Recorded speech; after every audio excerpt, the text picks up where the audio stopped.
Good evening everyone, good evening to all of you. सभी को good evening. आ जाइए सभी लोग, आ जाइए सभी लोग। गुड इवनिंग अनुराग, अमन, गुड इवनिंग। सभी लोग आ जाओ। आज हम लोग एसी सर्किट को अच्छे से पढ़ने वाले हैं।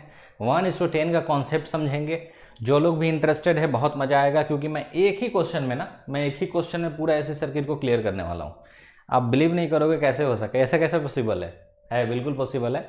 तो सभी लोग आ जाइए, ठीक है। सिर्फ एक क्वेश्चन, और एक क्वेश्चन में सारे एसी सर्किट खत्म, ठीक है। एसी सर्किट का A to Z कॉन्सेप्ट खत्म कर दूंगा सिर्फ एक ही क्वेश्चन में, ठीक है। तो 1:10 कॉन्सेप्ट जो है वो कॉन्सेप्ट थोड़ा सा क्रिएटिव कॉन्सेप्ट है। हमेशा की तरह जेनिक एजुकेशन हमेशा क्या करती है, कुछ ना कुछ नया करने की कोशिश करती है, कुछ ना कुछ नया आपके लिए लाने की कोशिश करती है। वही नहीं कि प्रीवियस ईयर क्वेश्चन उठा लिए उसी को सॉल्व करा रहे हैं, वैसा कुछ नहीं, ठीक है। तो हमेशा कुछ ना कुछ हम लोग एक्स्ट्रा करने की कोशिश करते हैं। अब देखते हैं आप लोग कितना सपोर्ट करते हो, उसी हिसाब से कंटिन्यू आगे हम रहेंगे और उसी हिसाब से आगे कंटिन्यू करेंगे। तो सभी लोग एक बार है ना सेशन को शेयर कर दो। हाँ, 7 बजे था बिल्कुल, लेकिन मेरा मन नहीं लग रहा था, ठीक है, जय याद हो। हाँ, पहले था 6 बजे, ठीक है। अब 6 बजे से मैं 7 बजे इसलिए किया क्योंकि लाइन कट गई थी, तो फिर मैं 7 बजे कर दिया। फिर देखा लाइन आ गई तो फिर मैं 6:30 कर दिया। 6:30 किया तो 6:25 में फिर लाइट कट गई, तो फिर मैं उसको 6:45 कर दिया। 6:30 में फिर लाइट आ गई। तो यही चल रहा है अभी, लाइट आना जाना ये सब लगा हुआ है। तो मैं सोचा कि चलो है ना 6:45 से ही कर देते, कोई दिक्कत नहीं है। एक्चुअल में 6 बजे से सेशन था, और 7 बजे से लेकर ये 8 बजे तक सेशन चलेगा। और 8 बजे से मेरी विजय भवन में क्लास है, मतलब जो पेड क्लास होते हैं ना, जेई की जो पेड क्लास है उसमें हमारी क्लास है। तो 8 बजे मैं वहाँ चला जाऊँगा। तो सभी लोग एक बार आ जाओ, ठीक है, आ जाओ। उसके बाद हम लोग स्टार्ट करते हैं एसी सर्किट को, सिर्फ एक क्वेश्चन, ठीक है। उस अब देखो कैसा है, बस पॉइंट ये है कि एसी सर्किट पूरा रिवाइज हो जाएगा ना प्रॉपर तरीके से। एक ही क्वेश्चन में पूरा रिवाइज करा दूंगा, एक ही क्वेश्चन में। 1:10, 1:15, 1:20 कह दो, जो भी कह दो। पॉइंट ये है कि अगर एसी सर्किट में आपके डाउट है, एक्सेप्ट 3 फेज है ना, 3 फेज सर्किट में क्या होता है कि ऑफकोर्स हम सोर्स जो दे रहे हैं वो 3 फेज होता है, और हम जो क्वेश्चन लेंगे वो सिंगल फेज सिस्टम का होगा। तो 3 फेज के अलावा जितने भी चीज़ें हैं, जितने भी आप ऐसी सर्किट में पढ़ते हो, चाहे वो आप पावर कैलकुलेशन पढ़ो, चाहे आप मैक्सिमम पावर ट्रांसफर थ्योरम पढ़ो, चाहे वो आप मैग्नेटिकली कपल सर्किट पढ़ो, चाहे आप एसी ट्रांजिएंट फ्री कंडीशन पढ़ो, साइनोसाइडल स्टेडी स्टेट एनालिसिस पढ़ो, रेजोनेंस पढ़ो, फेजर डायग्राम पढ़ो, कुछ भी पढ़ो, एक क्वेश्चन में सारा निपट जाएगा, ठीक है, एक ही क्वेश्चन में। ओके, मैं तो नोटिफिकेशन का वेट कर रहा था। चलो कोई नहीं, है ना, कोई नहीं। चलो तो एक बार सेशन को शेयर करो, फिर मैं बताता हूँ कि एक क्वेश्चन कौन सा है, और एक क्वेश्चन से पहले किस तरह से आपको ऐसी सर्किट को गो थ्रू करना है। सिर्फ देखना मत, कॉपी पेन लेके बैठो, क्योंकि सिर्फ देखने से कोई फायदा है नहीं, ठीक है। हाँ, पॉइंट ये है कि पढ़ने के उद्देश्य से पढ़ोगे तो अच्छा रहेगा, सिर्फ टाइम पास करने के उद्देश्य से पढ़ोगे तो कोई फायदा है नहीं। बेटर है कुछ और कर लो, है कि नहीं, बेटर है कुछ और कर लो, ठीक है। ओके, जीओसी टाइप होगा या उससे भी नेक्स्ट लेवल। अनुराग, कुछ नेक्स्ट लेवल वाली बात नहीं है। पॉइंट ये है कि जो मैं कराऊंगा ना वो गेट लेवल का है, गेट से हल्का से ऊपर कह सकते हो, लेकिन एक ही क्वेश्चन में। पॉइंट वो नहीं, पॉइंट है कि एक ही क्वेश्चन में सर आप कैसे पूरा कंप्लीट करा दोगे।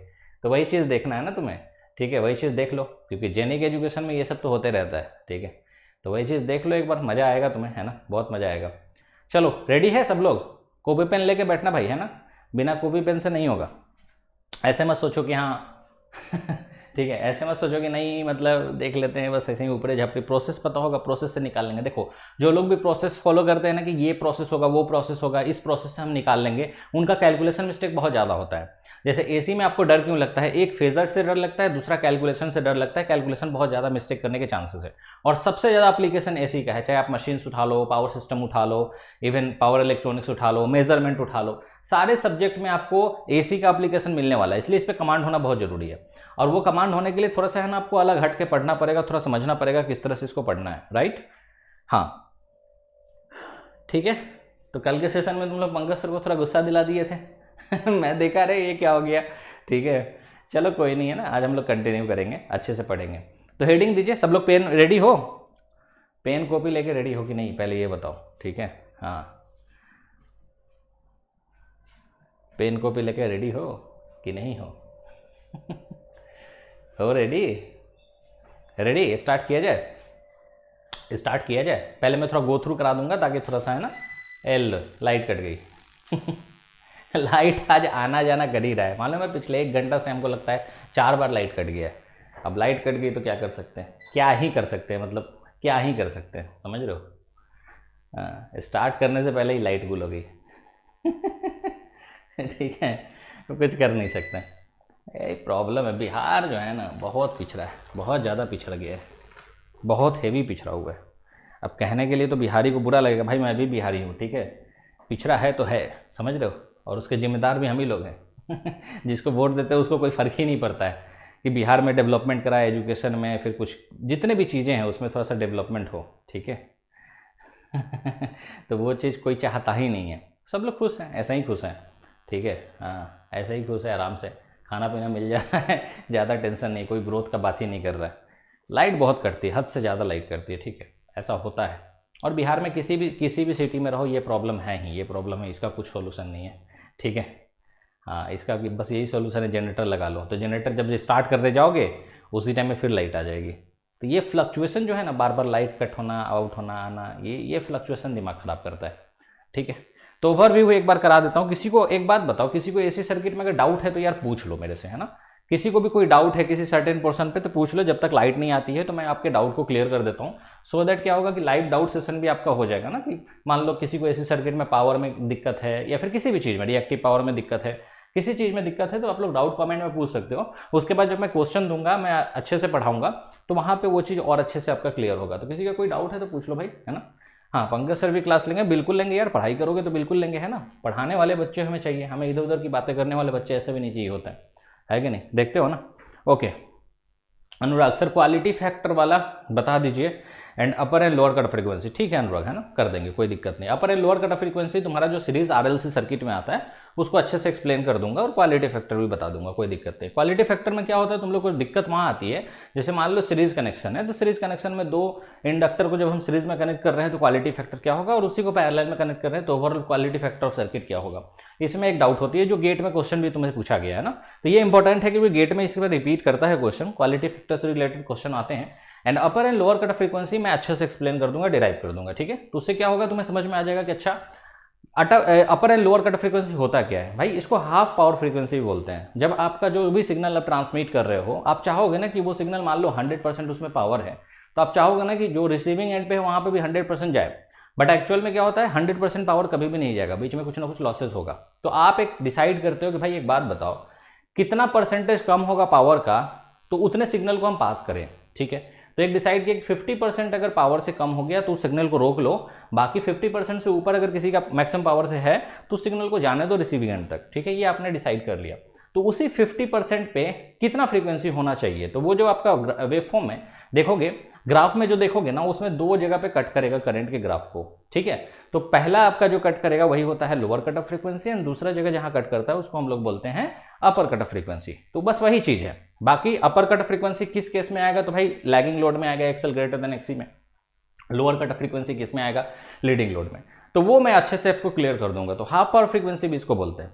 अब क्या होता है उस जगह पे करेंट, अब मान लो पावर आपका 50% हो गया, P is equal to half of P max अगर है, तो खुद आइडिया लगाओ करंट की वैल्यू क्या होगी, ठीक है। करंट जो होगा that will be equal to I max by root 2।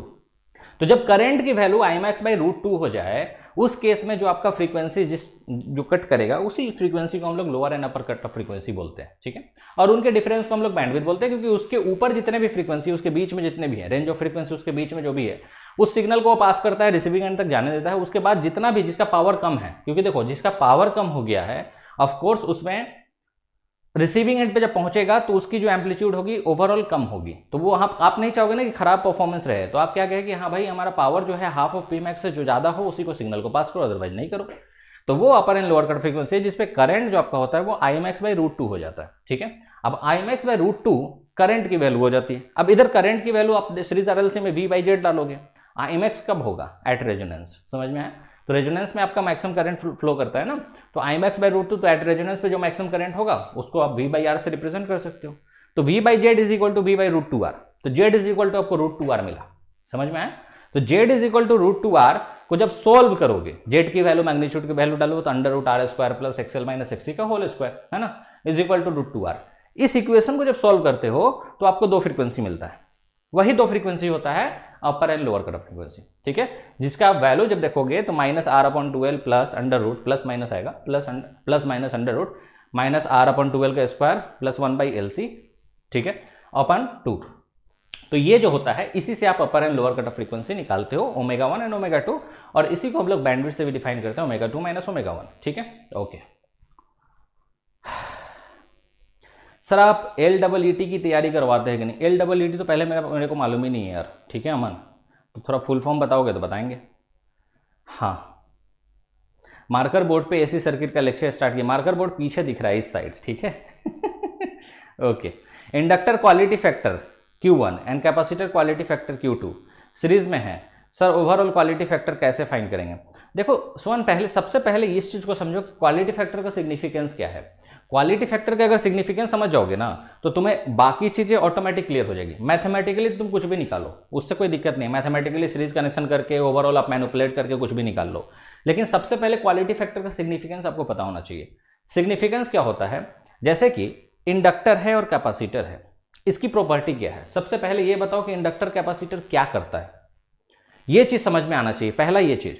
ठीक है, उसके बाद हम इंडक्टर का क्वालिटी, कैपेसिटर का क्वालिटी की बात करेंगे। तो इंडक्टर एंड कैपेसिटर का काम क्या है? इंडक्टर एंड कैपेसिटर का काम है एक्टिव पावर एब्जॉर्ब करना? नहीं। एक्टिव पावर डिसिपेट करना? नहीं। रिएक्टिव पावर का एब्जॉर्ब करना? यस ऑफ कोर्स कह सकते हैं, लेकिन सिर्फ रिएक्टिव पावर से, अगर पावर के टर्म में बोलो तो रिएक्टिव पावर का एब्जॉर्ब करना। तो inductor and capacitor reactive power का एक्सचेंज करता है ना, exchange of energy between LNC, आप रेजोनेंस में पढ़ते हो। तो इंडक्टर कभी भी पावर को, आइडियल इंडक्टर पावर डिसिपेट नहीं करता, एक्टिव पावर कुछ भी नहीं लेता। ठीक है, तो इंडक्टर का काम है एनर्जी को स्टोर करना in the form of magnetic field. Capacitor का काम है जो भी चार्ज है उसको स्टोर करना in the form of electric field. समझ में आया? तो ये दोनों स्टोरिंग एलिमेंट है। इसका प्राइमरी वर्क क्या है? स्टोर करना। समझ गए इतनी बात? अब आप मार्केट में जाते हो, मार्केट में बोलोगे कि भाई हमको 5 मिली हेनरी का इंडक्टर दो। ठीक है, तो वो 5 मिली हेनरी का इंडक्टर दो आपको देगा। ठीक है, एक इंडक्टर 5 मिली हेनरी, एक और एक कंपनी का, दूसरा कंपनी का भी 5 मिली हेनरी का, दो अलग अलग कंपनी का। तो जब उसका आप देखोगे, चार्ट में पूरा पढ़ोगे, स्टडी करोगे, उस पर लिखा रहता है, तो उसमें आपको एक का क्वालिटी फैक्टर 10 होगा, दूसरे का क्वालिटी फैक्टर मान लेते हैं 50 होगा। तो ये मतलब क्या हुआ? उसके नेम प्लेट पे जो भी आप रेटिंग देख रहे हो उसमें लिखा हुआ है क्वालिटी फैक्टर, दो अलग अलग कंपनी के इंडक्टर का, एक का क्वालिटी फैक्टर 20, दूसरा का क्वालिटी फैक्टर 50, और दोनों का प्राइस सेम। आप कौन सा चूज करोगे? तो आपको समझ में आएगा कि यार क्वालिटी फैक्टर जिसका ज्यादा वो ले लो, अच्छा होगा। तो ये अच्छा कैसे डिफाइन करते हैं? अच्छा ऐसे डिफाइन करते हैं, देखो, जिसका क्वालिटी फैक्टर ज्यादा उसमें एनर्जी स्टोरिंग कैपेसिटी जो होगा वो अच्छा होगा, डिसिपेटिंग कैपेसिटी कम होगा, मतलब वो अच्छा इंडक्टर होगा। समझे? और जिसका क्वालिटी फैक्टर कम उसमें आपका डिसिपेशन फैक्टर ज्यादा होगा। डिसिपेशन फैक्टर का मतलब है कि उसमें आपका रेसिस्टिव वैल्यू जो होगा, रेसिस्टिव एलिमेंट जो होगा, हर एक वाइंडिंग का एक रेसिस्टिव एलिमेंट होता है, तो वो क्या होगा? ऑफ कोर्स इंडक्टर एब्जॉर्ब तो कर रहा है, एनर्जी को स्टोर कर रहा है, उसके साथ साथ कुछ पावर डिसिपेट भी कर रहा है। तो आप ऐसा इंडक्टर नहीं चाहोगे जो कुछ पावर ले, एक्टिव पावर और डिसिपेट करे। आप ऐसा इंडक्टर चाहोगे जो एक्टिव पावर को कम डिसिपेट करे। ऑफ कोर्स प्रैक्टिकल देखोगे तो कुछ ना कुछ तो पावर डिसिपेट करेगा, इंटरनल रेजिस्टेंस होता है इंडक्टर का। तो वो डिफाइन करता है क्वालिटी कि भाई कितना अच्छा क्वालिटी है। वो कैसे पता चलेगा? जिस इंडक्टर का स्टोरिंग कैपेसिटी अच्छा, कैपेसिटी नहीं बोल सकते, स्टोरिंग नेचर अच्छा है, कैपेसिटी मतलब रेटिंग हो जाता है। स्टोरिंग नेचर अगर अच्छा हो मतलब वो बहुत अच्छा स्टोर कर रहा है और डिसिपेट नहीं कर रहा पावर को, तो उसको हम बोलेंगे अच्छा इंडक्टर, अच्छा क्वालिटी का इंडक्टर। समझे? तो अब क्या होता है गेट एग्जाम में, जब आप देखते हो दो इंडक्टर को हमने सीरीज में लगा दिया। ठीक है, दो इंडक्टर को क्या किया? सीरीज में लगा दिया। एक इंडक्टर का क्वालिटी फैक्टर मान लो 10 है, दूसरे इंडक्टर का क्वालिटी फैक्टर मान लो 20 है, और उसके बाद आपसे पूछा overall quality factor of circuit, overall quality factor of circuit. तो मैथमेटिकली आप तो कुछ भी निकालो, ये जो निकालते हो overall quality factor of circuit, वो मैथमेटिकली आप कुछ भी निकालो, कोई प्रॉब्लम नहीं है। लेकिन प्रैक्टिकली आपको समझ में आना चाहिए कि इंडक्टर का क्वालिटी फैक्टर अपना एक यूनिक है। समझ रहे हो? एक बच्चा दूसरे बच्चे से अलग है, दोनों अपना यूनिक उसका प्रॉपर्टी है। समझ रहे हो? लेकिन दोनों को आप एक रेस में दौड़ाते हो और बोलते हो बताओ भाई ओवरऑल कैसा परफॉर्मेंस रहा। समझ रहे हो? ये चीज होता है। तो अगर कैपेसिटर है और इंडक्टर है, दोनों सीरीज में लगा दिए हो, तो एक का क्वालिटी फैक्टर आप रखोगे omega naught L upon R, एक रखोगे 1 upon omega naught C R. दोनों को जब ऐड करोगे, ओमेगा नॉट को रिप्लेस करोगे, कुछ ऐसा निकलेगा, कुछ इक्वेशन, मैथमेटिकल इक्वेशन। समझ रहे हो? मैथमेटिकल इक्वेशन निकल के फाइनली आपको एक फॉर्मूला मिलेगा। अब उस फॉर्मूला को आप कहोगे कि अच्छा ये सर्किट का क्वालिटी फैक्टर है। लेकिन सर्किट का क्वालिटी फैक्टर निकालने का लॉजिक क्या है? खुद सोचो। मैं तो ऐसे सोचूं तो मेरे को तो कोई भी सर्किट दे दो, मैं उसका क्वालिटी फैक्टर निकाल दूंगा। किसी भी तरीके के सर्किट को आप क्वालिटी फैक्टर बना सकते हो। कैसे? RTH फाइंड कर लो, जो ZTH होता है, ZTH को आप फाइंड कर लो। जैसे ही आप ZTH फाइंड करोगे वो R प्लस माइनस JX में आएगा कि नहीं आएगा? तो ओवरऑल वो सर्किट आइदर आरएल की तरह बिहेव करेगा या आरसी का, तो आप उसका भी क्वालिटी फैक्टर निकालते बैठते हो। हम लोग मैथमेटिकली निकालते हैं ना न्यूमेरिकल में, आर प्लस जे एक्स का क्वालिटी फैक्टर निकालते हैं कि नहीं निकालते हैं? एक्सएल अपॉन आर निकालते हैं ना, या R minus J X C आ गया तो X C upon R 1 upon omega naught R C करते हैं ना। लेकिन वो प्रैक्टिकली आपका लॉजिकली सही है क्या? लॉजिकली मतलब कि प्रैक्टिकल सिनारियो में देखो तो क्यों निकाल रहे हैं, क्या क्या रीजन है उसके पीछे? मेरे को तो कोई रीजन नहीं लगता। तो कुछ चीजें क्या होती है ना मैथमेटिकली आप प्रूफ करने के लिए चलो भाई सीरीज में लगा दिए तो ऐसा निकलता है, कुछ चीजें होती है जो प्रैक्टिकली एग्जिस्ट करता है। तो अब कभी देखना आईआईटी के इंटरव्यू में जब जाओगे, ठीक है, और मान लो वहां नेटवर्क बोल दिए, तो वहां आपसे ये सवाल जरूर दाग देंगे कि थोड़ा क्वालिटी फैक्टर को एक्सप्लेन करो, ठीक है। तो उस जगह पे अगर आप ये मैथमेटिकल इक्वेशन लेके डाल के ऐसे करोगे तो बेवकूफ बन जाओगे, ठीक है। दूसरी चीज तुम ये भी देखते होगे कि जब हम लोग पढ़ाते हैं उस केस में क्वालिटी फैक्टर हम लोग रेसिस्टर का भी निकालते हैं, देखे हो ना, रेसिस्टर का भी हम लोग क्वालिटी फैक्टर निकालते हैं। अरे भाई रेसिस्टर का क्वालिटी फैक्टर क्यों निकाल रहे हो? खुद सोचो। मतलब लड़का को खड़ा कर दिए और उससे पूछ रहे हो भाई लड़की का इसका बिहेवियर कितना है, इसमें से लड़की का जो बिहेवियर है उसको एक्सट्रैक्ट करो, क्या मतलब है? लड़का है तो उसको लड़का का बिहेवियर से तौलो ना, लड़की है तो उसको लड़की के बिहेवियर से तौलो। अब तुम रेसिस्टर का क्वालिटी फैक्टर निकाले हुए हो, निकालते हैं ना हम लोग, बोलते हैं कि नहीं रेसिस्टर का क्वालिटी फैक्टर 0। अरे रेसिस्टर एक एलिमेंट है, उसका अपना प्रॉपर्टी है, उसमें क्वालिटी फैक्टर आप उस पॉइंट ऑफ व्यू से नहीं निकाल सकते कि कितना रिएक्टिव पावर वो एब्जॉर्ब कर रहा है। भाई रेसिस्टर का अपना नेचर है, इंडक्टर का अपना नेचर है, तो क्वालिटी फैक्टर हमेशा आप रेजिस्टर, इंडक्टर और कैपेसिटर का निकालते हो। लेकिन जब मैथमेटिकली हम लोग पढ़ाते हैं तो आप सवाल पूछोगे, इसके वजह से हम लोग R L C, R L R C सबका निकाल के आपको दिखाते हैं। लॉजिक समझे कि नहीं? अरे समझ में आया? तो इंटरव्यू में आपको ऐसे आंसर देना चाहिए, बाकी निकालने के लिए आप मैथमेटिकली कुछ भी निकालो, उससे क्या करना, ठीक है, उससे क्या करना, किसी का भी क्वालिटी फैक्टर निकाल लो, क्या दिक्कत है?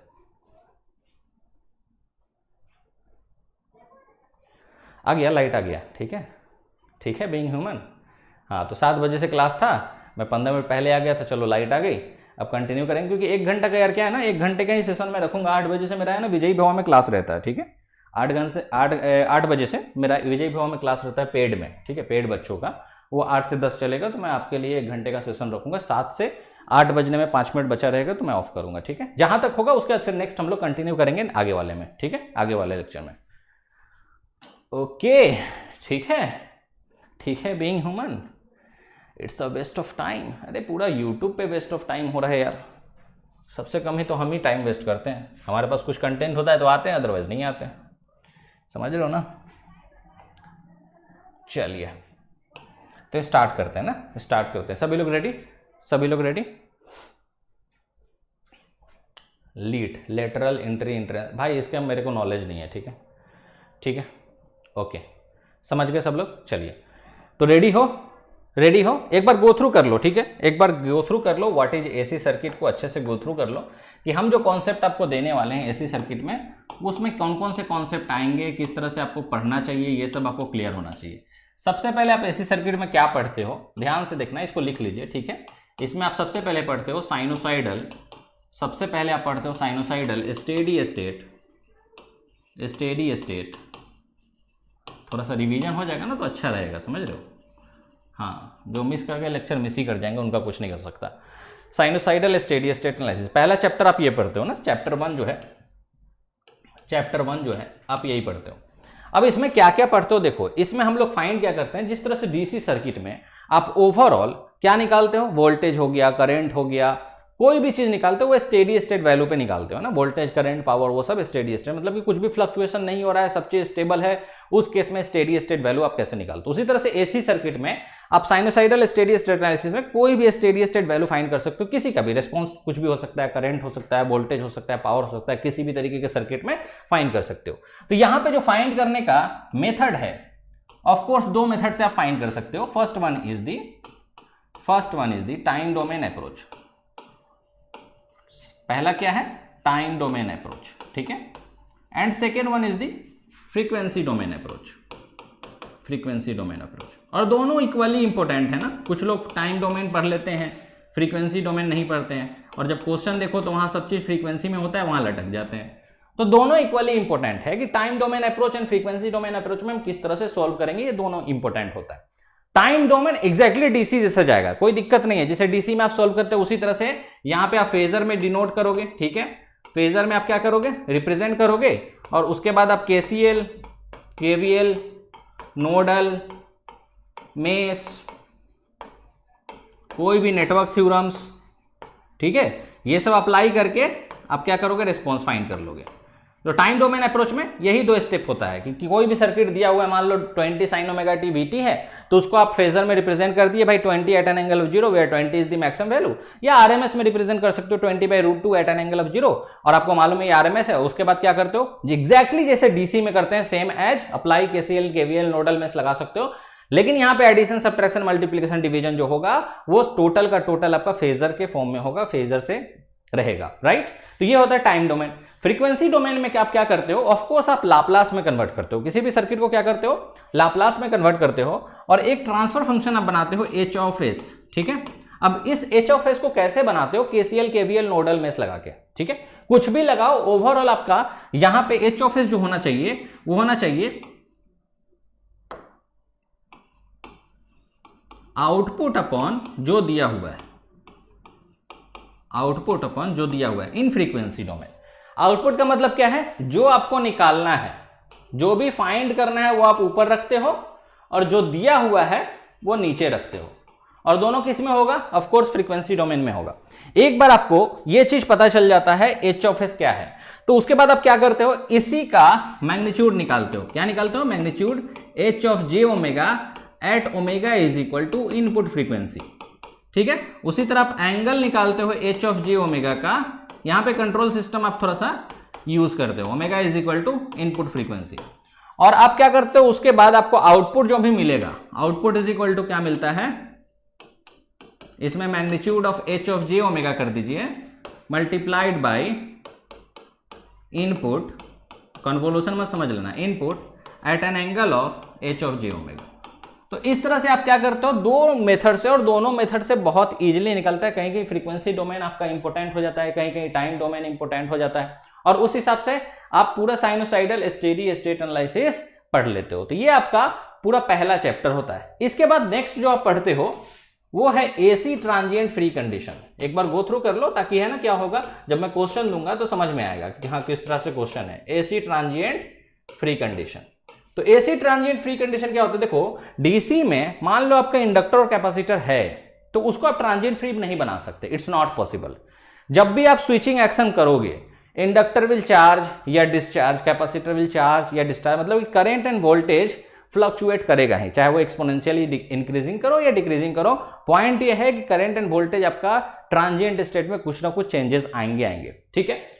तो वो वहां पे आप डीसी में ट्रांजिएंट को फ्री नहीं कर सकते, मतलब सर्किट में आप ऐसा कुछ नहीं कर सकते कि हम स्विचिंग एक्शन कुछ ऐसा करें जिसमें हमारा इंडक्टर एलसी लगा हुआ है और हमको ट्रांजिएंट फ्री बना दे, वैसा पॉसिबल नहीं है, इट्स नॉट पॉसिबल।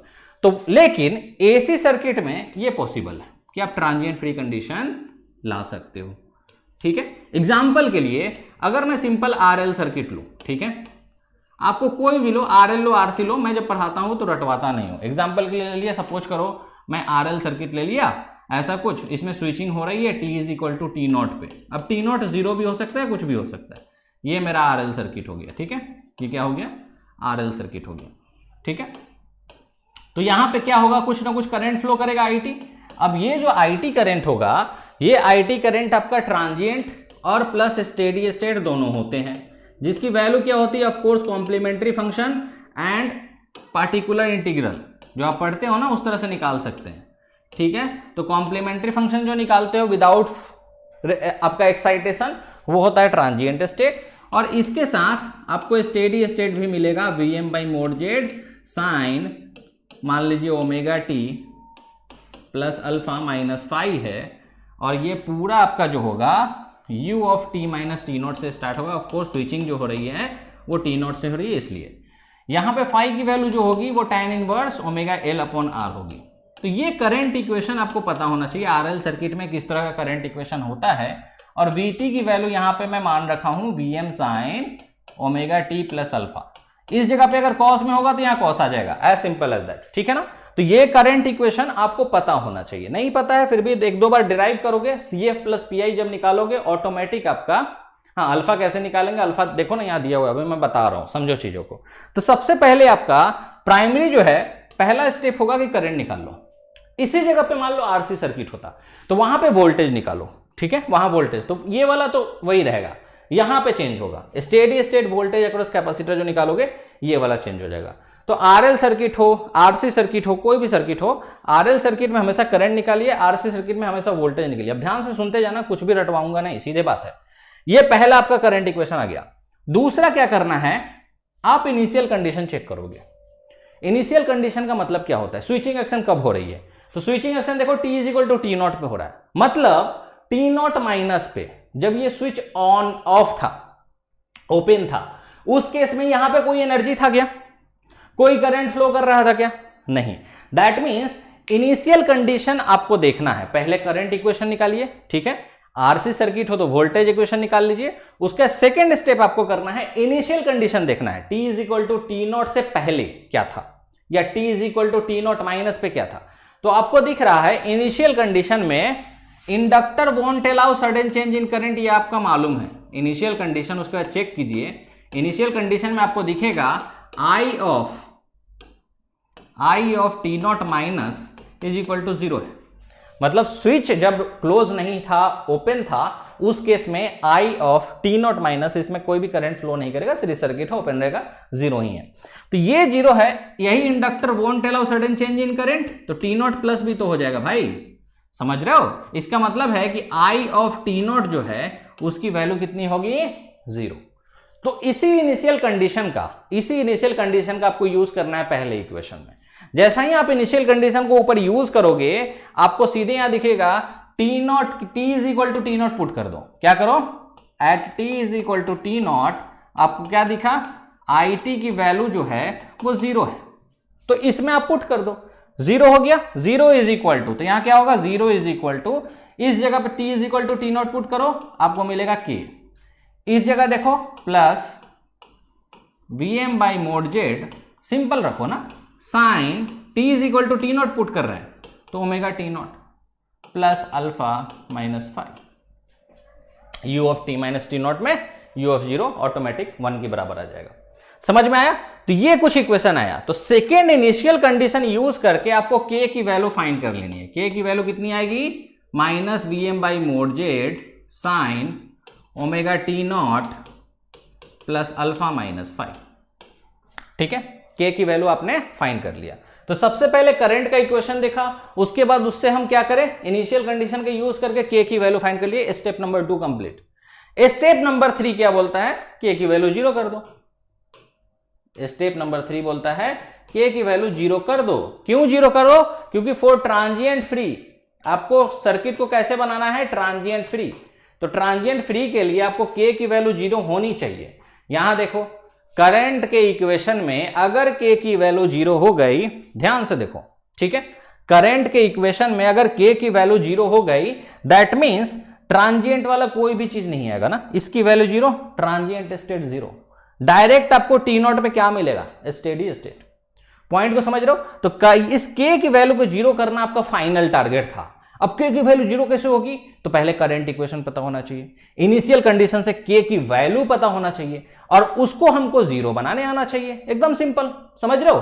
तो इसमें कुछ भी रटने वाली बात नहीं है। अब के की वैल्यू अपने को 0 करना, बताओ ये 0 कब होगा, ये 0 कब होगा, देखो खुद बता सकते हो ये 0 कब होगा, जब ये साइन की वैल्यू 0 होगी। देखो Vm तो 0 हो नहीं सकता, जेड कुछ ना कुछ होगा ही, आरएल सर्किट है, तो साइन की वैल्यू 0 होगी। तो साइन की वैल्यू 0 कब होगी भाई, साइन 0 0 होता है, तो यहां पे हम के को अगर 0 बना रहे हैं, दैट मीन्स कि हम क्या कंडीशन बोल रहे हैं कि अगर omega T naught plus alpha minus 5 की वैल्यू अगर 0 हो गई, तो ऑटोमेटिक के की वैल्यू 0 हो जाएगी। That means omega T naught plus alpha is equal to 5 होना चाहिए। खत्म हो गया, गेम ओवर। आवाज नहीं आ रहा, ऐसा कैसे हो सकता है भाई, आवाज कैसे नहीं आ रहा, ठीक है, आवाज तो आना चाहिए यार, क्या देखो तो आवाज आ रहा है ना, आ रहा है कि नहीं आ रहा है भाई, आ रहा है, आ तो रहा है, आ तो रहा है, हाँ भाई बिहार से ही हूँ प्रांजलि, है ना, बिहार से ही हूँ, ठीक है। आवाज़ आ तो रहा है, वॉइस इज क्लियर। तो फिर किसको आवाज़ नहीं आ रहा? अपना तो म्यूट नहीं करके रखे हो, वॉल्यूम बढ़ाओ। अच्छा आप बहुत हैंडसम हो, ठीक है प्रांजलि, अब फेक वेक करना बंद करो ये सब, ठीक है। हाँ हम लोग को आदत है, अभी से थोड़ी पढ़ा रहे, लगभग 7-8 साल से पढ़ा रहे हैं, 7 साल से तो इस फील्ड में है, तो ये हैंडसम और एक्स्ट्रा हैंडसम सुपर हैंडसम कोई काम नहीं आने वाला है। एट द एंड काम वही आएगा जब ट्रांजिएंट फ्री कंडीशन का क्वेश्चन सॉल्व कर लोगे, ठीक है। तो ये सब बंद करो, है ना। है ना, चलिए आगे बढ़ा जाए। हाँ उसके डिवाइस में दिक्कत होगा। समझ में आया किस तरह से किए? तो आपको 3 स्टेप फॉलो करना है भाई। देखो हमेशा क्या होता है ना, एसी ट्रांजिएंट फ्री कंडीशन में, एसी ट्रांजिएंट फ्री कंडीशन में आपको बस 3 ही की इक्वेशन फॉलो करना है। अब देखो यहां पे मैं कर देता हूं, मान लो वीएम साइन की जगह पे मैंने कर दिया कॉस, कॉस कर दिया, क्या चेंजेज आएगा? कुछ भी चेंजेज नहीं आएगा। ये जो साइन है, ये साइन क्या आ जाएगा, इस जगह पे आ जाएगा कॉस। अच्छा उसके बाद आगे आएंगे तो यहां पे क्या आ जाएगा, कॉस। तो रटोगे, ये सब रटने वाली चीज नहीं है, ठीक है। एक बार पढ़ लो अच्छे से पढ़ लो, सब चीज क्लियर। ये आ जाएगा कॉस। अब भाई कॉस कब होगा 0? π/2 पे, तो ये जो 0 है इसको π/2 कर दो, हो गया गेम ओवर। इसको सब रटते हैं बैठ के, अच्छा साइन था कि कॉस था, क्या था पता नहीं, इसको रटते रहते हैं, ठीक है। समझ में आया? समझ में आया कि नहीं आया? Omega T naught plus alpha minus five is equal to π/2, omega T naught plus alpha is equal to 5 plus π/2 या π/2 प्लस 5। बस ध्यान ये रखना है कि अगर π/2 कर रहे हो तो रेडियन में लिया करो, टाइम निकालने के लिए हमेशा रेडियन में वैल्यू लेना, ठीक है। Omega T plus theta minus 5 होना, अरे थीटा वही है भाई, अल्फा गंभीर, तुम लोग वही ना रटे रहते हो, तो क्या करें अब हम। अब तुम्हारे रटने का तो कोई सोल्यूशन है नहीं, इसी को थीटा मान लेते हो, समझे। क्वेश्चन तुम लोग को जो कराए होंगे ना उसमें ये थीटा होगा, हमने अल्फा मान लिया, ठीक है। समझे। तो उसी तरह से मान लो आरसी सर्किट है तो भाई वीसी निकाल लो ना, इस जगह पे मान लो आरसी होगा तो वीसी निकाल लेना, वीसी निकाल के इनिशियल कंडीशन से चेक कर लो, उसके बाद के की वैल्यू फाइंड कर लो और के को 0 कर दो। यही तीन केस है। तो वहां पे क्या होगा, वोल्टेज जो है across capacitor won't change, T is equal to 0 minus हो या T is equal to 0 plus, voltage across capacitor change नहीं होगा, ठीक है। उससे आप इनिशियल कंडीशन फाइंड करके के की वैल्यू फाइंड कर सकते हो, के इज इक्वल टू 0 कर दो, ठीक है। तो ये आप पढ़ते हो साइनोसाइडल स्टेडी स्टेट एनालिसिस के बाद AC transient free condition.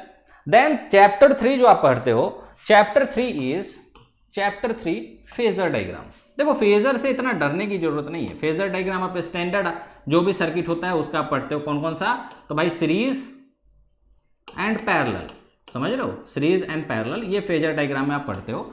Series में कौन कौन सा भाई? तो R L C, R L R C. Parallel में ऑफकोर्स सिंगल आर पैरेलल तो होगा नहीं ना, R L R C R L C. फिर इसी दोनों को छाट दिया जाता है किसमें? रेजोनेंस में। आर एल सी में ही एक कंडीशन आ जाता है, जब magnitude of XL is equal to magnitude of XC हो जाए तो ये रेजोनेंस कुछ कंडीशन आती है, उस कंडीशन में बहुत सारा चीज आप निकालते हो, सीरीज में अलग, पैरेलल में अलग, सीरीज रेजोनेंस, पैरेलल रेजोनेंस, वो पूरा रेजोनेंस का एक कंडीशन है, वो पूरा फाइंड करते हो कि भाई करंट उस टाइम में मैक्सिमम होगा, उस करंट का वैल्यू जो होगा Vm/R होगा, सोर्स जो डिलीवर करेगा सिर्फ और सिर्फ पावर रेजिस्टर को डिलीवर करेगा, समझ में आ रहा है। इंडक्टर और कैपेसिटर आपस में एनर्जी एक्सचेंज करेंगे, क्वालिटी फैक्टर क्या होगा एट रेजोनेंस वो आप निकालते हो, voltage across capacitor inductor Q not times of Vs होता है, ये सब आप फाइंड करते हो। फिर रेजोनेंस कंडीशन में ही करंट का ये वेवफॉर्म जो मैं आपको बता रहा था, इस तरह से आपका करंट मैक्सिमम आता है, दिस इज मैक्सिमम करंट, ठीक है, दिस इज मैक्सिमम करंट। और उसके बाद Im/√2 मान लो ये है, दिस इज Im/√2। तो ये देखो दो पार्ट में कट करेगा करंट को, एक ये ω1 और दूसरा ω2। तो यही आपका डाउट था कि भाई upper and lower cut off frequency कैसे निकालते हैं। तो देखो करंट की वैल्यू जब Im/√2 हो जाए, I की वैल्यू क्या हो सकती है? V/Z is equal to Im को V/√2R कह सकते हो। तो Z की वैल्यू जब आपके √2R के बराबर आ जाए, दैट मीन्स उस वाले पे जो भी फ्रीक्वेंसी निकलेगा वही आपका कट ऑफ फ्रीक्वेंसी होगा। अब यहां पे Z की वैल्यू पुट कर दो √R² plus XL minus XC का स्क्वायर, ठीक है। और उसके बाद बस मैथमेटिक्स है, ω1 ω2 निकल जाएगा, ठीक है। सीरीज में भी ऐसा ही निकालते हो, पैरेलल में भी ऐसा ही निकालते हो। पैरेलल में करंट मिनिमम होता है, तो मिनिमम से हम ट्वाइस ऑफ P मिनिमम देखते हैं कि भाई मिनिमम जो पावर है उससे डबल जो होगा उसके बाद वाले जितने भी सिग्नल है उसको हमको पास करना है, ठीक है। समझ में आया? समझ में आया? ठीक है। अरे समझे कि नहीं समझे? ठीक है, समझ गए? तुम लोग फेक आईडी से तो नहीं आए हो टाइम पास करने, क्योंकि पढ़ाई में तुम लोग को मन नहीं लग रहा है, ठीक है। हाँ, पढ़ाई में तुम लोगों को मन लग नहीं रहा है कि नहीं?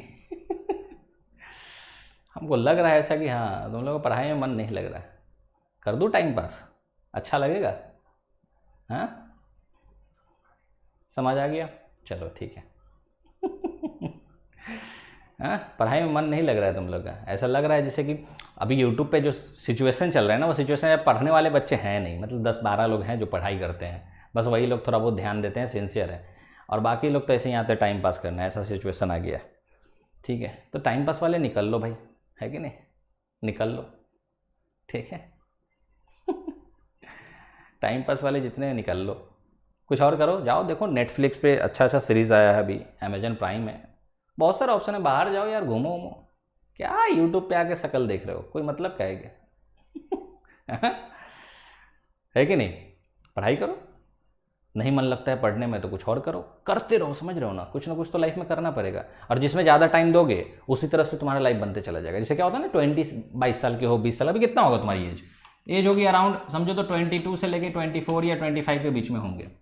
यही लोग है ना हुड़दंग मचाते हैं। जैसे ही तुम्हारी एज 25 क्रॉस होगी ना, जैसे ही तुम्हारी एज 25 क्रॉस होगी ना, तुम्हें ज़िंदगी रुला देगा, मालूम है तुमको, लाइफ रुला देगा। 25 जैसे ही क्रॉस हुआ, ठीक है, उसका जो आके कर रहे हो ना नौटंकी, तुम रोने लगोगे, पता है, तुम छोड़ दोगे, यूट्यूब ऐप डिलीट कर दोगे, क्योंकि उसके बाद है ना कुछ चीज़ें तुम्हारे लाइफ में होगी जो तुम बर्दाश्त नहीं कर सकते। जैसे मैं बता रहा हूँ, एक पहला जो तुम्हारे साथ ट्रेजेडी होगा वो ये होगा कि तुमसे जो बेवकूफ़ लड़के हैं, जो थोड़ा सिंसियर होकर लास्ट ईयर में कुछ ऐसा किए, प्लेसमेंट हो गया, ठीक है, तुमसे बेवकूफ़ जो होंगे, तो तुमको वो डाइजेस्ट नहीं होगा, ठीक है, क्योंकि तुम तो आ गए ये टाइम पास करने, उधर उधर की बातें करने, वो पहला चीज़। दूसरा, जब एज बढ़ेगी तो तुम्हारा PSU का जो चांसेस होगा वो कम हो जाएगा, ठीक है। आगे जाओगे तो और समझ में आएगा, बाकी जो समाज वाले हैं वो सवाल करेंगे, पापा मम्मी सवाल करेंगे, बीटेक तो कर लिया, इंजीनियर तो बन गया, डिग्री तो आ गया, जॉब किधर है? जॉब तो मिल नहीं रहा है, ठीक है, गवर्नमेंट जॉब ही कम है यार, उसमें भी इतना ज़्यादा सब पागल जैसा पढ़े जा रहे हैं, एकदम भयंकर टाइप से, है ना। तो उस सिचुएशन में तो 25 से ज़्यादा समझो एज हो गई, तो उसके बाद तुम्हारा दिल का धड़कन बुक बुक बुक बुक शुरू, ठीक है, ऐसे ऐसे। फिर उसके बाद ये जितना भी चीज़ें हैं ना, सब दिख जाएगा, हंसते हंसते देखोगे, ठीक है, सिचुएशन। और उसके बाद अकेला फील करोगे, मालूम है क्यों? इसलिए क्योंकि तुम्हारे जो दोस्त आपस के जितने भी दोस्त होंगे, जिसे हैंग आउट कर रहे हो, मस्ती कर रहे हो, चल भाई चैट करते, कमेंट करते, इधर फेक उधर फेक, ये क्या हो रहा है, वो क्या है, फलाना ढिकाना जो कर रहे हो ना, वो सब बंद होने वाला है, क्योंकि बाकी लोग सिंसियर हो चुके होंगे, ठीक है। तुम्हारे में से कुछ ऐसे दोस्त होंगे जिनकी गर्लफ्रेंड बन गई होगी, शादी कर चुके होंगे, आराम से एंजॉय करेंगे, तुम ऐसे ही निकम में बैठे होगे। उस दिन तुमको एहसास होगा कि ये जो है 2-3 साल का जो पीरियड था जिसमें आके हम नौटंकी करते थे, ठीक है, वो काश नहीं किए होते तो आज अच्छे पोजीशन पे होते। अच्छे छोड़ो, एटलीस्ट 3 लाख 4 लाख तो कमा ही लेते हैं, ठीक है। तो उस दिन एहसास होगा, अभी नहीं होगा, अभी क्या है, तुम्हारी एज बची हुई है ना, फुहारा जो मार रहा है वो सब अभी एज बचा हुआ है, 2-3 साल वेट कर लो यार, ठीक है। फिर इस्माइल को तुम याद करना, ठीक है, इस इस्माइल को याद करना। ठीक है, ओके, चलिए, ठीक है, समझ गए? समझे कि नहीं समझे? समझे? ठीक है, ठीक है, समझे? नहीं समझ में है तब भी समझ लो। अभी 24 हो गया सर, क्या 24 हो गया? ठीक है, चलिए, ठीक है। अरे समझे कि नहीं समझे? समझ गए?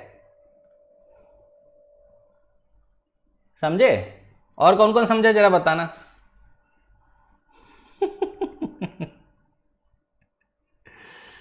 चलो, और कौन कौन समझा?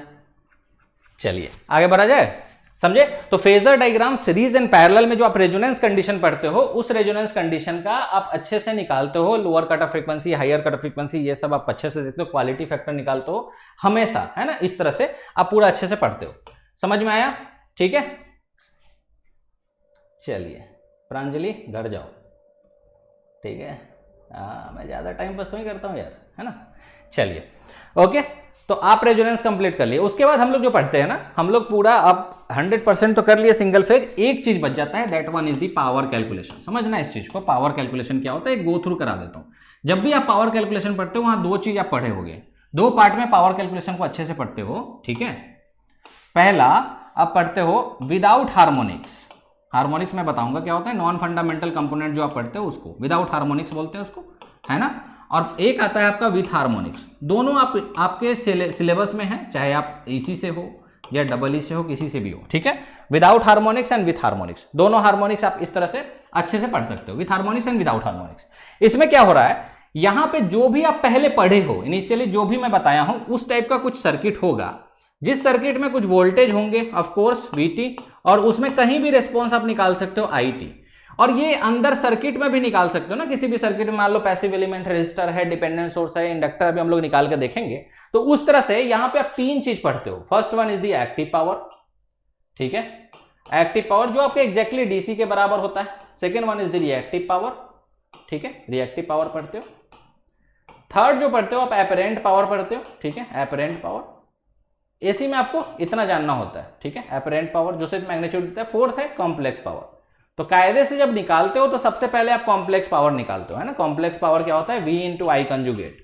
अब करंट और वोल्टेज का इक्वेशन आप पुट करके ओवरऑल यहीं से आप एक्टिव पावर, रिएक्टिव पावर और यही मैग्नीट्यूड ऑफ VI जो मिलता है वही एपरेंट पावर। तो apparent power is nothing but magnitude of complex power. तो कॉम्प्लेक्स पावर जो है वो आपको टोटल चीज दे देता है, that is equal to P ± jQ, ठीक है। और इसी को पूरा अच्छे से आप निकालने आना चाहिए कि इंडक्टर के अक्रॉस कितना होगा, कैपेसिटर के अक्रॉस कितना होगा, किस तरह से निकालेंगे, टेलीगेंस थ्योरम कैसे लगा सकते हैं, ये सारा चीज आपको पता होना चाहिए, तभी जाके आप ये पूरा कर सकते हो। अब जब विथ हार्मोनिक्स है, इसमें थोड़ा सा चेंजेज आएगा। चेंजेज क्या आएगा, एक कॉन्सेप्ट यहां पे आपको पता होना चाहिए। जैसे मान लीजिए Vm1 sin omega t plus कुछ है, मान लीजिए α1, ठीक है, प्लस Vm2 साइन या कॉस किसी में भी हो सकता है ना, 2 ओमेगा t प्लस α2। तो जब भी आपका मैक्सिमम होगा, एक से ज्यादा फ्रीक्वेंसी होगा, उस केस में आपको करंट का भी देखना है frequency.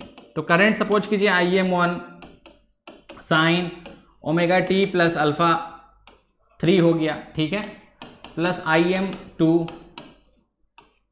Sign 2 omega t plus कुछ भी ले लो α4।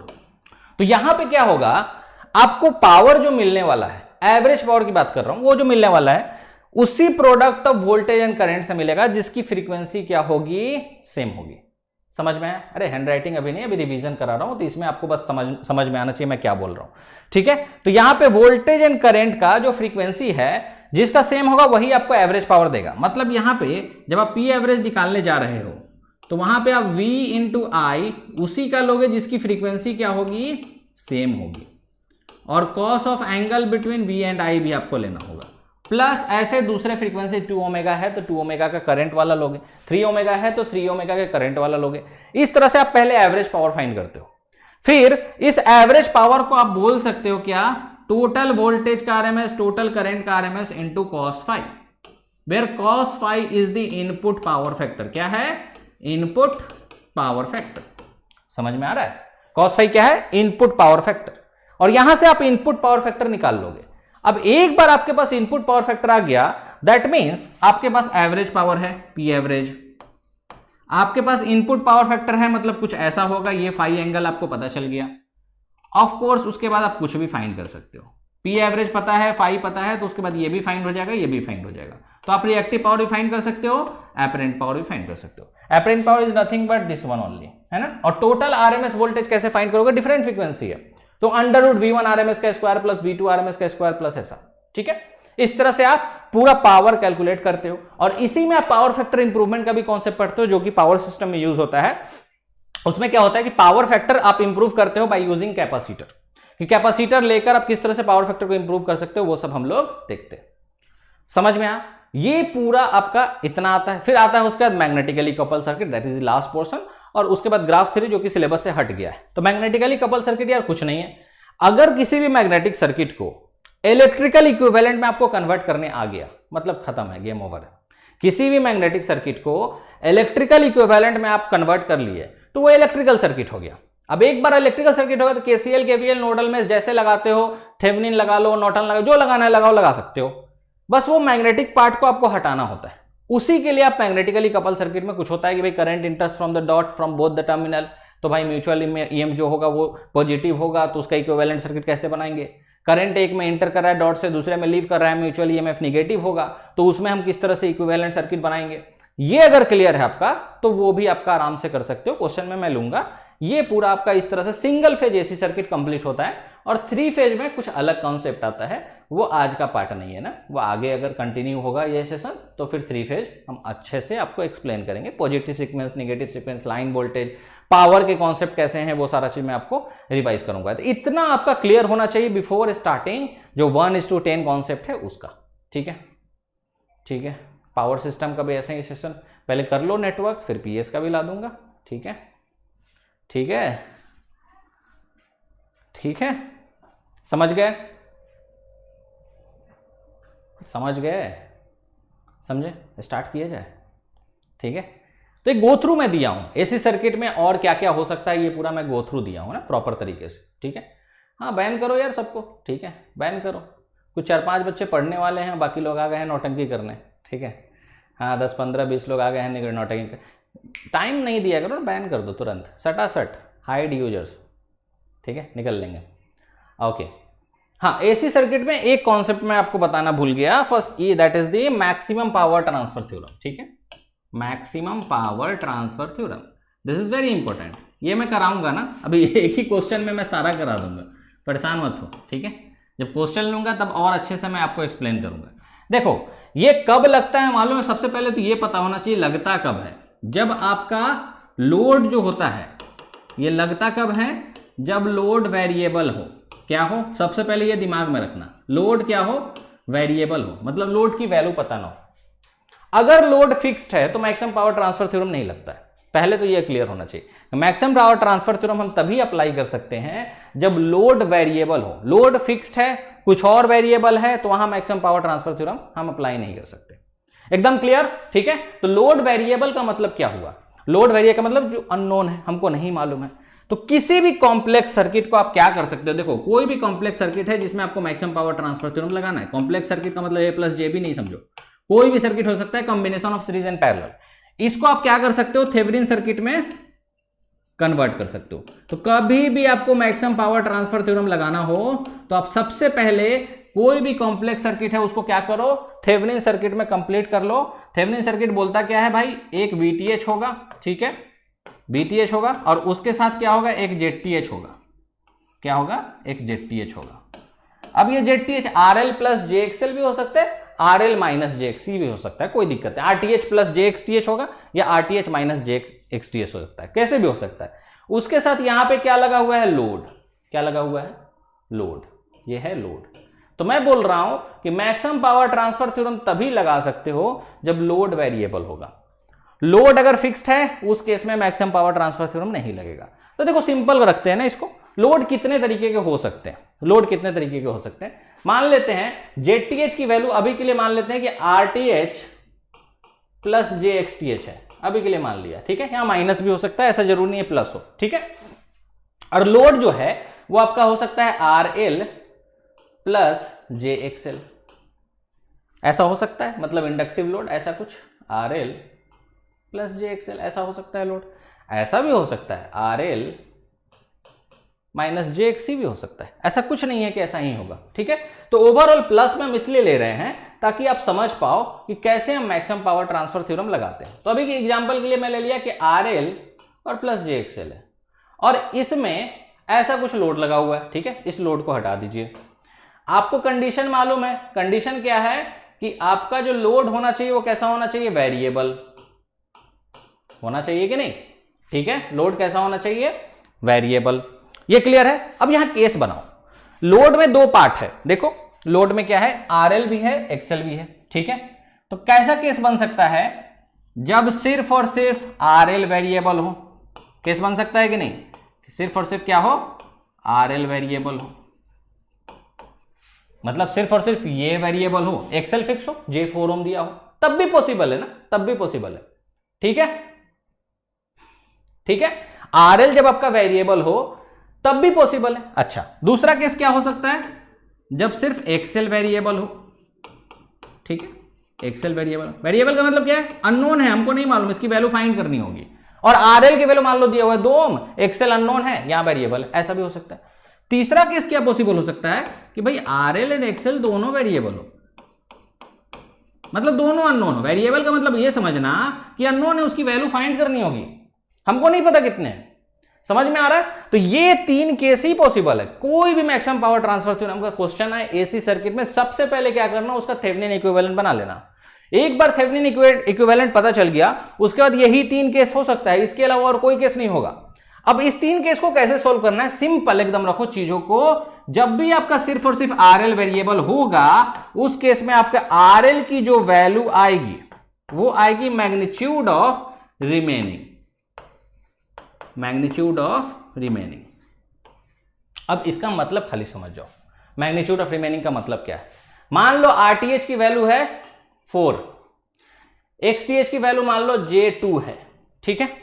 अब सिर्फ आरएल वेरिएबल है, मतलब एक्सएल की वैल्यू हमको पता है, कुछ भी हो सकता है, मान लेते हैं एक्सएल की वैल्यू J4 है, ऐसा है। सिर्फ आरएल वेरिएबल मतलब ये वेरिएबल है, दैट्स इट, है ना। तो बोल रहा है मैग्नीट्यूड ऑफ रिमेनिंग का मतलब क्या है कि इसको छोड़ के जितने भी सीरीज में आपके एलिमेंट की वैल्यू है वो ले लो। तो क्या क्या है भाई, 4 + J2 + J4, है ना। क्या है, 4 + J2 + J4, इसका मैग्नीट्यूड निकाल लो, वही हो जाएगा आरएल की वैल्यू। सिंपल, एकदम सिंपल रखो चीजों को। तो 4 + J6, अब इसका मैग्नीट्यूड √4 का स्क्वायर + 6 का स्क्वायर, 16 + 36 जो भी आएगा वो आपका आरएल का वैल्यू आ गया। एक बार आपके पास आरएल का वैल्यू आ गया, उसको इसमें पुट कर दो। पुट करने के बाद नॉर्मल प्रोसीजर से करंट निकाल लीजिए और I² × RL कर दीजिए, that will give you the maximum power. एकदम सिंपल, समझ में आया, लॉजिकली समझ गए क्या है नहीं है। अब आ जाओ यहां पे सेकेंड वाला केस लेते हैं ना। सेकेंड केस में क्या बोल रहा है, अब एक्सेल वेरिएबल है भाई, समझ रहे हो, एक्सेल क्या है, वेरिएबल है। एक्सेल वेरिएबल का मतलब है कि अब आरएल की वैल्यू दी हुई है, एग्जांपल के लिए लेते हैं 3 ओम दिया हुआ है, और एक्सेल क्या है, वेरिएबल है, ऐसा कुछ है, सिर्फ एक्सेल वेरिएबल है। इस केस में तो सबसे आसान है, इस केस में है आप रेजोनेंस कंडीशन ले आओ। सिंपल, क्या करो, रेजोनेंस कंडीशन ले आओ। ला सकते हो रेजोनेंस कंडीशन, ला सकते हो कि नहीं। इमेजिनरी पार्ट को 0 कर दो, तभी तो रेजोनेंस कंडीशन आएगा, समझ में आया। तो रेजोनेंस कंडीशन लेके आओ। अब एक्सेल देखो यहाँ पे +J2 है, तो ऑफकोर्स ये एक्सेल नहीं होगा ना। यहाँ पे आप अगर निकालना चाह रहे हो तो ये ऑफकोर्स क्या होगा, XC के बराबर होगा ना, यहाँ कैपेसिटर लगा होगा, और ऐसा आपको बोलेगा -JXC, तभी जाके आप रेजोनेंस कंडीशन ला सकते हो। रेजोनेंस का मतलब क्या है कि अगर XTH अगर +J में है तो यहां पे इंडक्टिव नेचर है तो यहां कैपेसिटिव होगा, और यहां पे अगर कैपेसिटिव नेचर है तो यहां इंडक्टिव होगा। तो ये चीज आपको ऑलरेडी क्वेश्चन में दिया होगा, जब भी एक्सेल वेरिएबल हो तो यहां अगर इंडक्टिव है तो यहां कैपेसिटिव बनाएगा ही बनाएगा, तभी जाके आप रेजोनेंस कंडीशन ला सकते हो। तो लेकर आओ resonance condition. Of course imaginary part को आपको 0 करना है, तो XC की वैल्यू बता दो। XC की वैल्यू अगर मैग्नीट्यूड में पूछा जाए तो कितना होगा बताओ। J2 है या -JXC है, तो इक्वल टू 0 करोगे, ऑफकोर्स आपको मिल जाएगा 2 ओम। एक बार आपको ये वैल्यू मिल गया, फिर क्या है देखो, 3 पता है, -J2 पता है, +J2 पता है, 4 पता है। करंट निकालो, I² × RL ही करना पावर के लिए, I² × XC मत कर देना, क्योंकि load is the combination of RL and XC। पूरा लोड है, सिर्फ XC लोड नहीं होता, पूरा लोड है। और आप जब भी पावर निकालोगे वो कैसा होगा, एक्टिव पावर होगा, दैट मींस 3 ओम के अक्रॉस निकालो। करंट निकालो, क्या दे देगा, तो VTH बाई, यहां पे R कितना है, 4 + 3 7, तो VTH बाई 7, करंट मिल गया, I² × 3 कर दो, एज सिंपल एज दैट। समझे, समझ गए, एकदम सिंपल रखो चीजों को, ठीक है।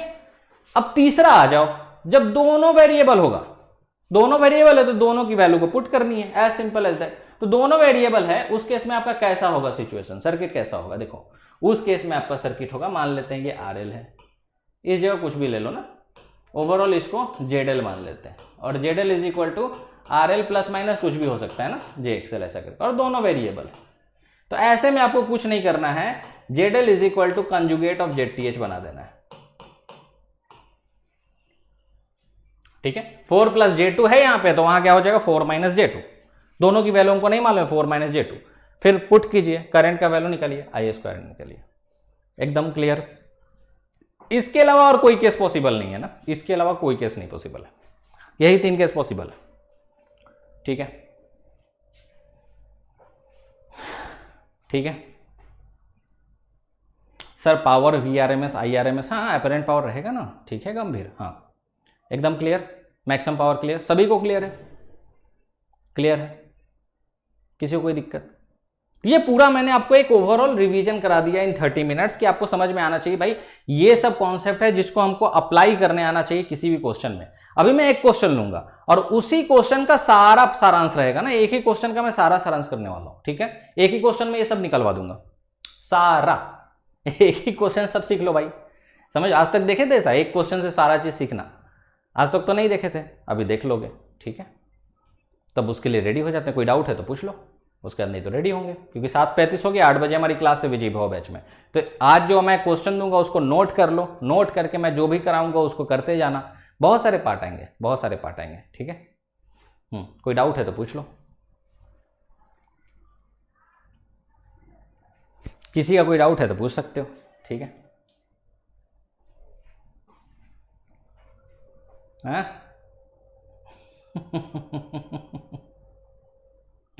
हाँ, कोई डाउट है तो पूछ लो।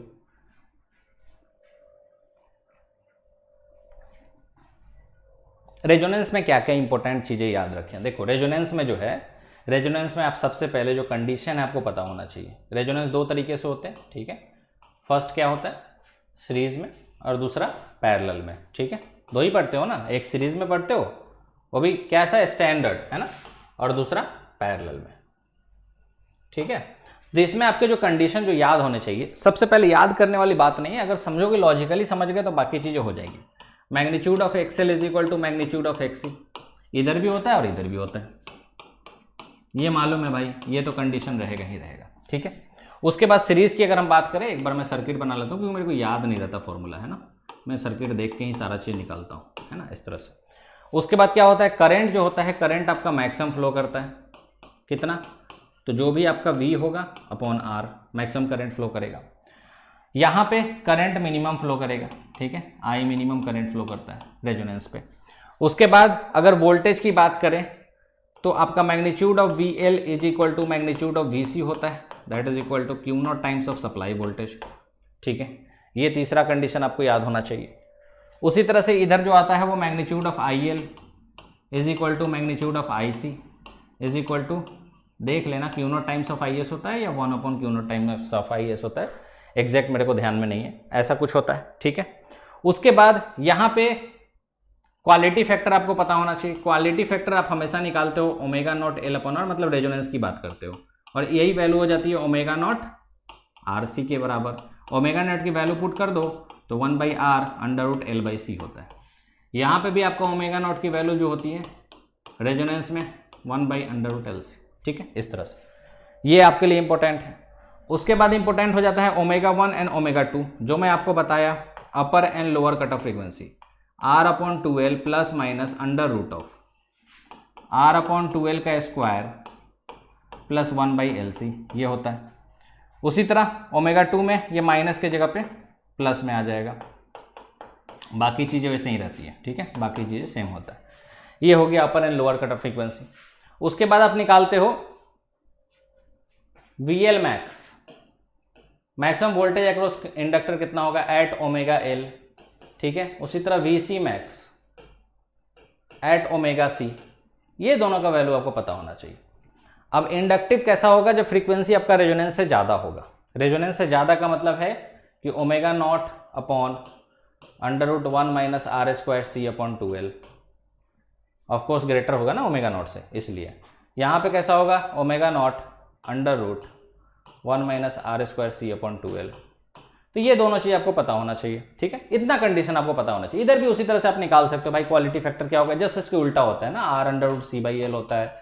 फिर यहाँ पे भी आपका ओमेगा 1 ओमेगा 2 आता है, क्या आता है 1 अपॉन 2RC, ठीक है, माइनस में प्लस माइनस, जो R अपॉन 2L है ना, R अपॉन 2L नहीं होता, R अपॉन L होता है, देख लेना, डिवाइडेड बाई 2 करके उतना ही आएगा ना, देख लेना, ये फॉर्मूला वगैरह है ना, मेरे को याद नहीं रहता है तो एक बार देख लेना, ठीक है।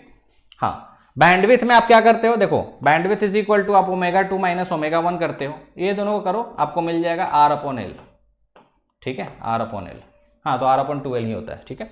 यहाँ पे भी माइनस 1 अपॉन 2RC आएगा, और प्लस माइनस जो भी R अपॉन 2L है उसको 1 अपॉन 2RC से रिप्लेस कर दो, बाकी चीजें वही रहती है, ठीक है, इस तरह से। तो इतना आपको कंडीशन पता होना चाहिए, क्योंकि फॉर्मूला वाइज ही इस पे क्वेश्चन आएगा। क्वेश्चन कैसा आएगा, डायरेक्ट फॉर्मूला से नहीं आएगा, मैनिपुलेशन ज्यादा होते हैं।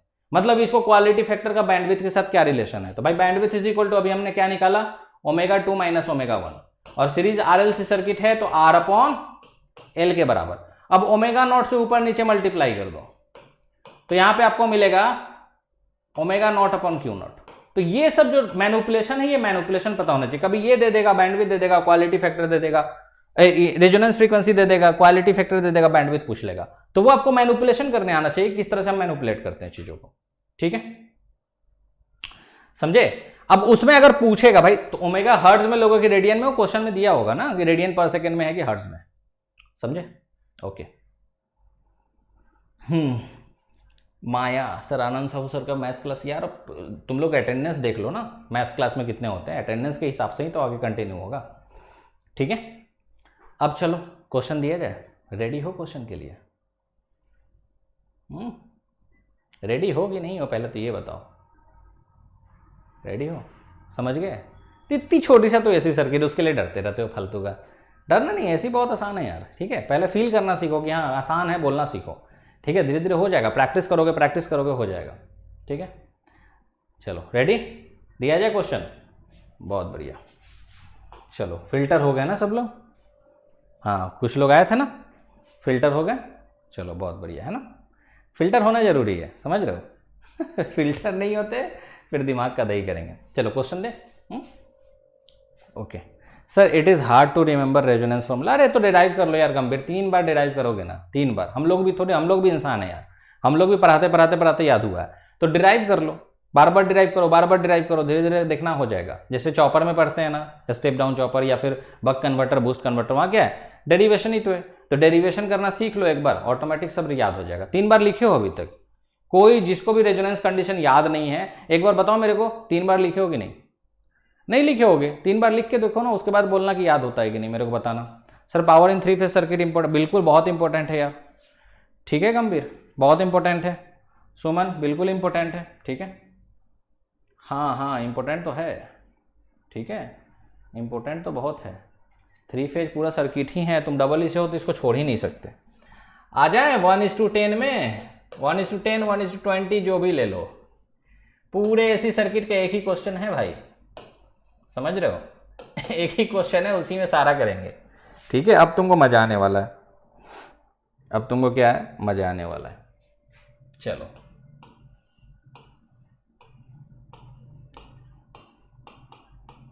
इसी में मैं सारा चीज चेक कर लूंगा तुम्हारा। ठीक है, सारा चीज, सारा मतलब सारा।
ओके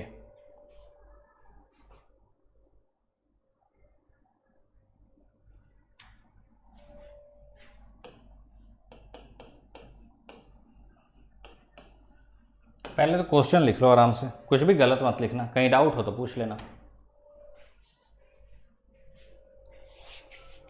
ऐसा क्वेश्चन देखे थे अभी तक?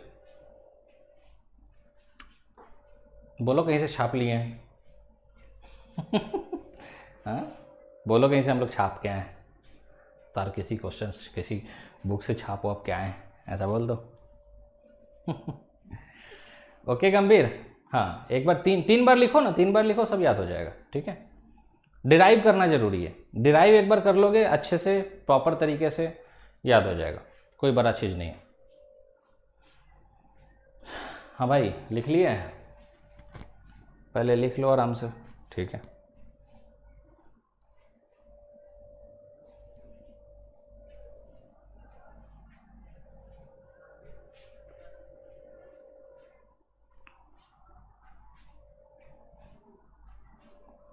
तो आज हम लोग एक ही पार्ट, पहला वाला जो है ना, इंडक्टर वैल्यू इज 1 हेनरी।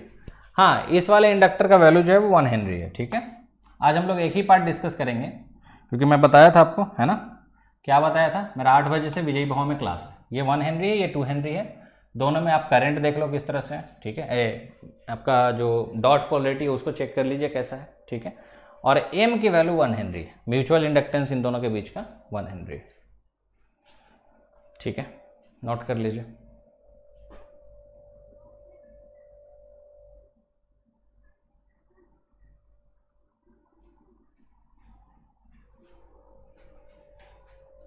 तो इसी में अपन लोग सब चीज पढ़ सकते हैं यार, मालूम है। इसी क्वेश्चन में सारा चीज पढ़ सकते हैं, phasor diagram, power calculation, magnetic circuit, AC transient free condition, sinusoidal steady state analysis, active power, reactive power, Tellegen's theorem, समझ रहे हो, मैक्सिमम पावर भी बता दूंगा। सारा चीज इसी सर्किट से हम लोग पढ़ लेंगे। इसीलिए बोला कि एक सर्किट है, जेम सर्किट है।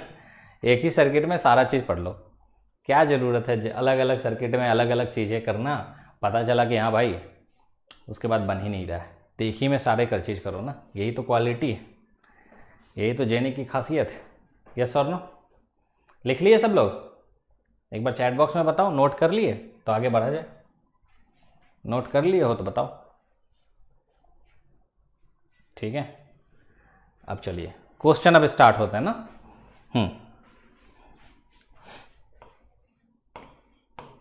In the circuit shown above,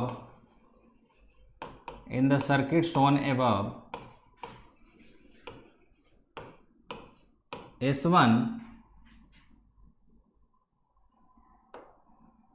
S2 is open and S1 is closed, and S1 is closed for long time, ये कंडीशन है। पहला पार्ट, फाइंड वोल्टेज अक्रॉस,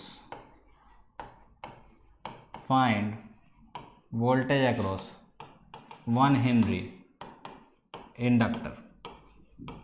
ये पहला पार्ट है, आज हम लोग यही करेंगे। नेक्स्ट पार्ट में नेक्स्ट लेक्चर में, ठीक है, नेक्स्ट पार्ट नेक्स्ट लेक्चर में। इसका मैं स्क्रीनशॉट ले लेता हूँ सो दैट मेरे को भी याद रहेगा।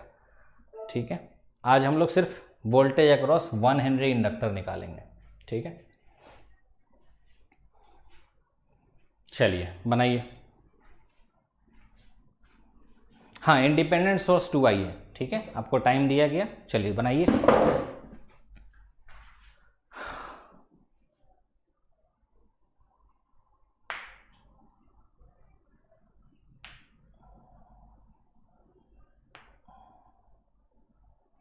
टाइम दूंगा, नो प्रॉब्लम, है ना, टाइम दूंगा आराम से, कोई हड़बड़ी नहीं है ना। एक ही सर्किट से सारा चीज़ अगर समझ लिए तो सारा कॉन्सेप्ट का रिवीजन हो गया, समझे। तो एसी सर्किट पूरा रिवीजन हो जाएगा एक ही सर्किट से, कुछ अलग है ही नहीं। मैं सब चीज़ ले लिया हूँ, ठीक है, सब चीज़ ले लिया हूँ।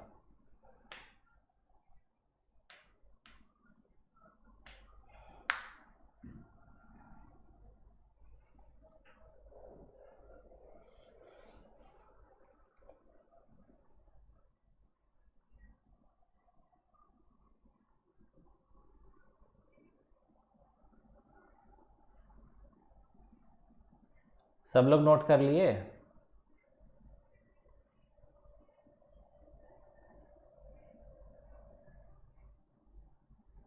सब लोग नोट कर लिए? ठीक है, अब इसको सॉल्व कीजिए आप, है ना, इसको सॉल्व कीजिए। इसका आंसर आप लोग निकाल के रखिएगा। ठीक है, इसका क्या करना है, आंसर आप लोग निकाल के रखिएगा। नेक्स्ट लेक्चर में मैं सॉल्व करूंगा, फिर मैं आपको एग्जैक्ट आंसर दूंगा। ठीक है, तो आपके आंसर से मेरा आंसर मैच होना चाहिए, ये ध्यान रखिएगा। और नेक्स्ट लेक्चर में हम लोग इसी से कंटिन्यू करेंगे आगे ना। इसी में आपके बहुत क्वेश्चंस आने वाले हैं, 10 क्वेश्चंस, 15 क्वेश्चंस, 20 क्वेश्चन, जितना बोलोगे सब बना दूंगा एक ही सर्किट से। ज़्यादा सर्किट पढ़ने की जरूरत नहीं है, कॉन्सेप्ट को रिकॉल करना ज़्यादा जरूरी है। कॉन्सेप्ट को रिकॉल करके उसको अप्लाई करना सीखो। एक ही सर्किट में अगर अप्लाई कर लिए तो इस जगह पे कोई भी सर्किट आएगा, कर लोगे, कोई दिक्कत नहीं है। तो इसको निकालिए, निकालने के बाद वोल्टेज अक्रॉस इंडक्टर आपको निकाल के बताना है। ठीक है, बताने के बाद आप आंसर रखो आराम से अपने पास। नेक्स्ट लेक्चर में मैं पहले आंसर पूछूंगा। यही जो 19 बच्चे हैं ना, इसी 19 बच्चे को मैं पढ़ा रहा हूँ। नेक्स्ट लेक्चर में ये 19 बच्चे प्रेजेंट चाहिए हमें, और वो आप लोग आंसर बताना, फिर हम इसको सॉल्व करेंगे। फिर उसके बाद यहाँ पे ऑटोमेटिक आपके सेकेंड पार्ट आएंगे, थर्ड पार्ट आएंगे, इस तरह से जाते चला जाएगा 10-15 पार्ट, जो भी पार्ट जितना पार्ट बन सकता है, समझ रहे हो, जितना कॉन्सेप्ट में तुम्हें डाउट है वो सब हम इसी सर्किट से सॉल्व करने वाले हैं। ठीक है ना मजेदार चीज? यस और नो? है ना मजेदार चीज? ठीक है, तो अभी 7:50 हो गया, ऑलमोस्ट 8 बजे से मेरा विजय भव बैच में क्लास है, तो मैं डिले नहीं करता हूँ ना, ये मेरा नेचर है। ठीक है, मैं डिले नहीं करता हूँ, वहाँ पे 8 बजे बोलता हूँ तो उससे 5 मिनट पहले ही जाता हूँ। ठीक है, तो ये मेरा नेचर है, आप लोग जानते होंगे। तो पेड स्टूडेंट का हम बहुत ज़्यादा ख्याल रखते हैं, अलॉन्ग विद दैट यूट्यूब पे भी मैं टाइमली ही रहता हूँ, तुम लोग नहीं रहते हो। ठीक है, तो आंसर निकाल के रखना, नेक्स्ट लेक्चर में हम लोग यहीं से स्टार्ट करेंगे। टाइमिंग आपको दिख जाएगा, एक बार यूट्यूब चैनल पे आके देखोगे ना अपकमिंग लाइव सेशन, तो दिख जाएगा मेरा चेहरा, दिखेगा 1:10 वाला जो थंबनेल है, सेम थंबनेल रहेगा, एपिसोड 2 हो जाएगा। ठीक है, तो उस टाइम में रेडी रहिएगा। इसी से सारे ऐसे सर्किट को अपन लोग रिवाइज करें चुटकी में, एकदम फटाफट। 5 वोल्ट आ गया, चलो गंभीर देखते हैं नेक्स्ट में देखेंगे, है ना। इतना फास्ट निकाले हो तो उतना तो नहीं आएगा, फिर भी देख लेते हैं, क्योंकि डिपेंडेंट वोल्टेज सोर्स भी है। चलो देखते हैं, है ना, देखते हैं कितना होगा। गंभीर का 5 वोल्ट है, देखेंगे नेक्स्ट लेक्चर में। ठीक है, बाकी लोग भी बनाइए आराम से, नेक्स्ट में मैं पूछूंगा। मिलते हैं फिर नेक्स्ट लेक्चर में, क्योंकि 7:51 हो गया, 8 बजे हम विजय भव बैच में मिलना है हमको। ठीक है, ओके, तो पढ़ते रहो। Good night everyone. ठीक है, गुड नाइट, आराम से पढ़ाई कीजिए, रिवीजन कीजिए, आलतू फालतू काम करने से कोई फायदा है नहीं, लटक जाओगे बाद में। ओके, चलो गुड नाइट, गुड नाइट।